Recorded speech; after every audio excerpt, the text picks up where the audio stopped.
Hello అండి, ఇవాళ నేను మిక్స్డ్ వెజిటబుల్ కర్రీ చేస్తున్నానండి. కూరగాయలు అవి రెండు మిగిలిపోయాయండి. 2 ఆలు, 2 క్యారెట్లు, 2 క్యాప్సికమ్లు అండి.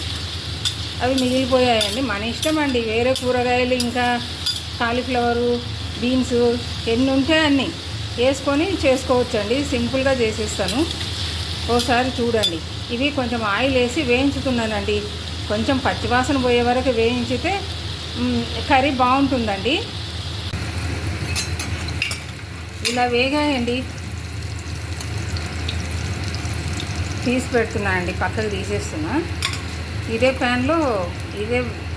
ప్యాన్లో ఆయిల్ వేసి మరి కొంచెం ఆయిల్ వేసి తాలింపు దినుసులన్నీ వేసి తాలింపు వేసుకోవాలండి. ఇంకా తాలింపు దినుసులు ఇదో మసాలా కోసం అవండి, ఉల్లిపాయలు, మిగతావన్నీ తాలింపు వేసిన తర్వాత మరీ చూపిస్తానండి. వెజిటబుల్ తీసేసిన తర్వాత అదే ఆయిల్లోనే మరి కొంచెం ఆయిల్ వేసుకొని దాంట్లో మసాలా దినుసులు అన్నీ వేసి ఉల్లిపాయ, పచ్చిమిర్చి, కరివేపాకు వేసి బాగా వేయించాలండి.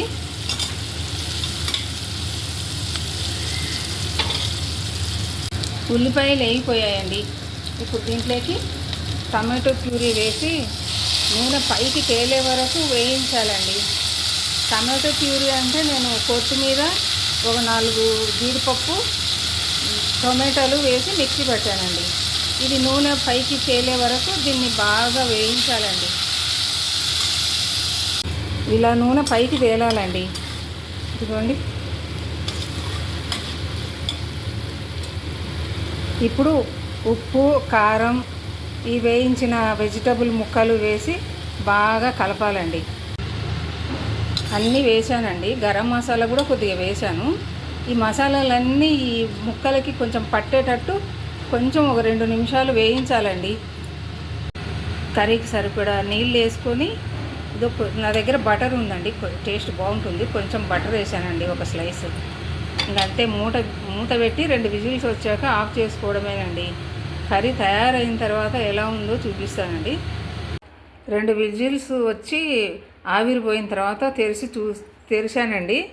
ఇదిగోండి, కర్రీ ఇలా తయారైందండి. గ్రేవ్ కొంచెం ఎక్కువ కావాలనుకుంటే కొంచెం నీళ్ళు వేసుకోండి, లేదా గ్రేవ్ తక్కువ కావాలంటే ఇంకా కొంచెం తగ్గించి వేసుకోండి. నేను చపాతీలోకి, రైస్లోకి కావాలని కొంచెం ఎక్కువనే వేసుకున్నానండి. మీ ఇష్టం. రెడీ అయిపోయిందండి curry. Thank you for watching.